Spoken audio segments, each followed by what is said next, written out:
নমস্কার সবাইকে। আমার আজকের সানডে ব্লগে স্বাগতম। আজকের দিনটা শুরু হয়েছে খুবই সাধারণভাবে। সকালে আমার বর বাজার থেকে টাটকা সবজি এনেছে। কুমড়ো, কচু, পই, কাঁচকলা, বেগুন, বরবটি আর এনেছে চিকেন। সানডে মানেই চিকেন আনতেই হবে, কারণ মাটন তো আমি খাই না। ছেলে চিকেন খেতে ভালোবাসে, তাই চিকেনটাই বেশি সানডের দিন আসে। তারপর রান্না করে গিয়ে আজ দুপুরের রান্না করছি।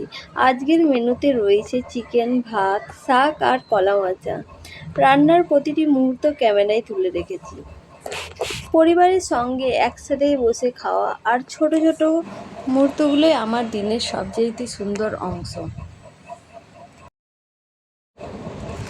আপনারা রবিবার কিভাবে কাটান সেটা কমেন্টে অবশ্যই জানাবেন।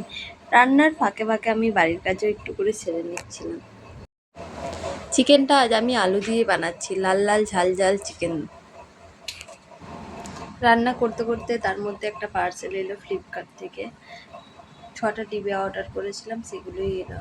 তারপর আবার রান্নায় চলে এলাম। চিকেনটা আমার মোটামুটি হয়ে গেছে, একটু জল দিয়ে ফুটতে দিয়ে দিলাম। ফুটে উঠলেই গ্যাস অফ করে দেবো, হয়ে যাবে আমার চিকেন।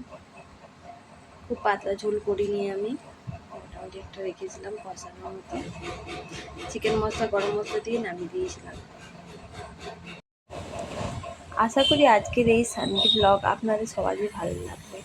ভিডিওটি ভালো লাগলে লাইক, কমেন্ট আর সাবস্ক্রাইব করতে ভুলবেন না। দেখা হবে